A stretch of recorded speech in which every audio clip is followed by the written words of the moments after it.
Bab 902. Musuh keluarga Pu. Kemudian roh binatang ini kaget melihat perutnya diolesi warna kebiruan yang berangsur-angsur membesar, menutupi seluruh perutnya. Apa yang terjadi? Bom! Perutnya membengkak dan langsung meledak.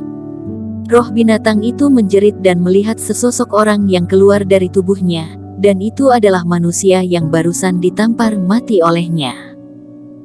Tapi saat ini, di tangan manusia yang penuh kebencian ini, sebuah titik cahaya berkedip. Cahaya ini sangat familiar, bukankah ini inti bintangku?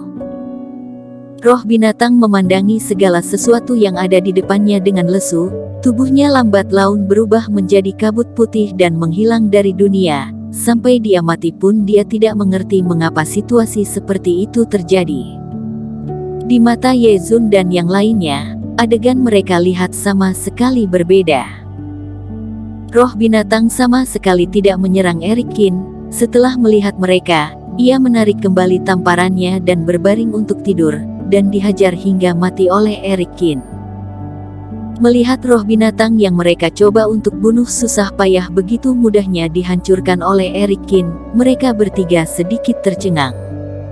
Apakah roh binatang ini buta? Ye Zun sedikit bengong, sulit dipercaya. Si brewok juga benar-benar bingung. Namun, hati Denny Pu tergerak mengingat taktik ilusi yang dilakukan Eric Kin sebelumnya, sedikit kaget.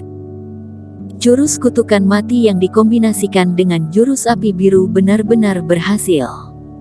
Eric Kin sangat bersemangat sehingga dia menghancurkan inti bintang raksasa itu dengan satu genggaman, dan 3 bintang energi tersebar dan masuk ke dalam ketiga orang itu. Dengan cara ini, semua bintang di alis Eric Kin dan lainnya berubah menjadi 3, dilingkari menjadi sebuah lingkaran, mekar dengan cahaya putih suci. Hal tersebut sekaligus memberikan 3 kualifikasi minimal untuk memasuki kawasan zona inti. Namun, Eric Kin tidak bermaksud untuk segera masuk. Harus diketahui bahwa Ma Sondong, Julio Zhang, dan Dimarto Zhao adalah musuh mereka. Dan jika mereka masuk dengan kondisi seperti ini, mereka sudah pasti akan tamat. Ia baru saja merasakan rasa membunuh monster dengan cepat, jadi tidak bisa melepaskannya dengan mudah. Lagi pula, di seluruh tempat percobaan, hanya dia seorang pun dapat dengan cepat membantai semua roh binatang. Jika kamu dapat mencapai 9 bintang, hei, carikan aku 4 kali lagi. Eric Kin menjilat sudut bibirnya. Beberapa orang liannya tidak berani membayangkan betapa kuatnya dia saat itu. Saat dia berbicara, dia melemparkan 100 batu roh ke Denny Pu yang tertegun. Aku belum menyetujuimu, dan 4 kali adalah 120 batu roh. Denny Pu berkata dalam hati. Bukankah kalau beli banyak harus memberi diskon? Kamu tidak bisa berbisnis. Ye Zun juga terbang sambil tersenyum dan menepuk bahu Denny Pu. Ya, masalah tentang kamu yang merepotkan kami sebelumnya, kami akan pura-pura tidak tahu.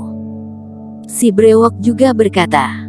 Dikelilingi oleh 3 orang dengan senyuman licik, ini tampak seperti sebuah ancaman. Denny Pu merasa bahwa ia sedang diculik. Dia agak bingung.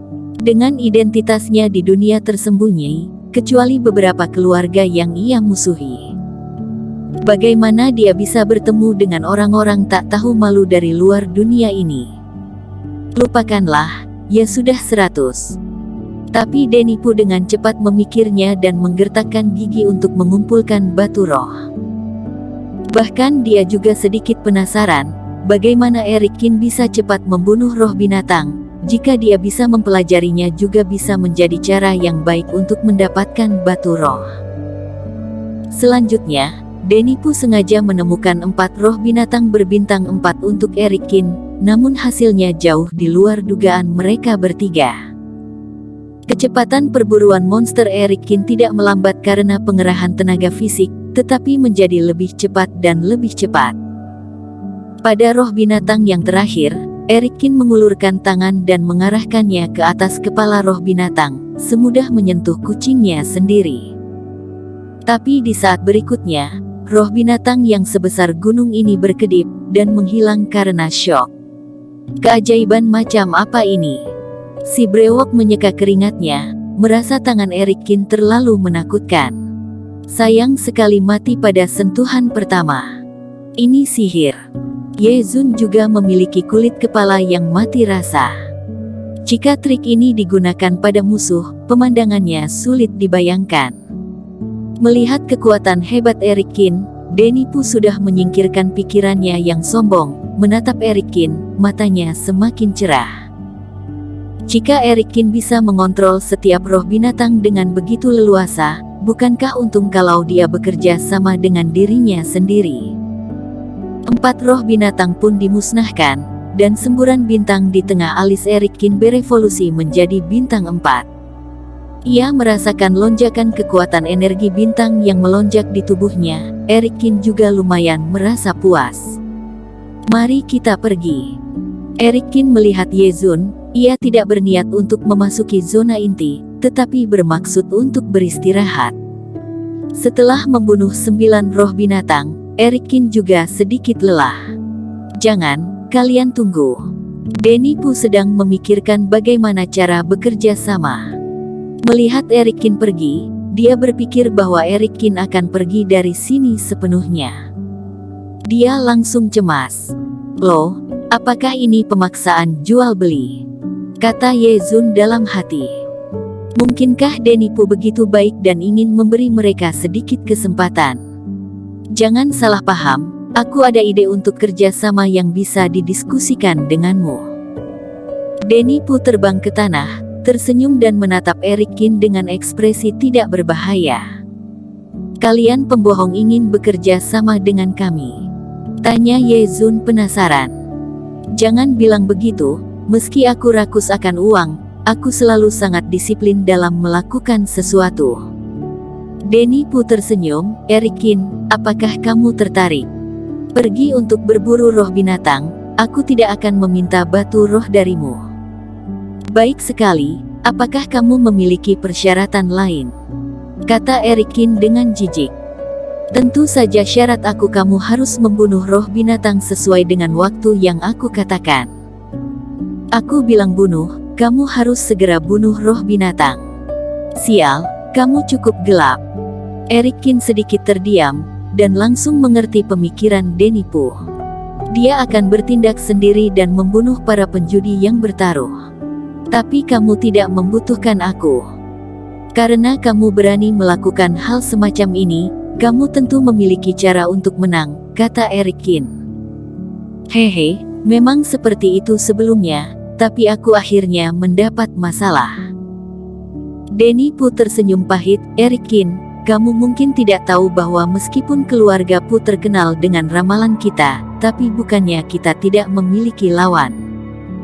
Kata Denipu, dan ketiganya dari Erikin akhirnya mengerti apa yang sedang terjadi. Ternyata di dunia tersembunyi, bukan hanya keluarga Pu yang mahir dalam seni ramalan. Mereka memiliki musuh bebuyutan bernama keluarga Ni.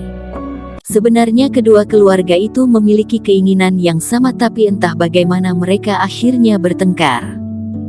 Keduanya selalu diam-diam bersaing memperebutkan gelar keluarga master terkuat di dunia. Pada generasi sebelumnya lahirlah orang-orang dari keluarga dan mereka mengalahkan keluarga Ni. Untuk saat itu persaingannya sengit, namun generasi penerusnya tetap sengit. Denipu ini memiliki lawan yang bernama Andrew Ni. Keduanya seumuran, mereka berdua cukup baik, mereka sering bersaing satu sama lain, dan hubungan mereka sangat buruk. Kali ini zona pelatihan di wilayah rahasia, keduanya ada di sini. Awalnya, Denipu berkecimpung dalam bisnis kapal terbang, dan menghasilkan banyak batu roh. Tapi pada akhirnya, Andrew Ni pun ikut memberinya masalah. Ia menggunakan trik untuk menghalanginya, dan Denipu akhirnya berhutang uang dalam taruhan. Sebelumnya, Denipu menelan amarahnya dan memberi Andrew Ni sejumlah besar batu roh, dan membiarkannya pergi.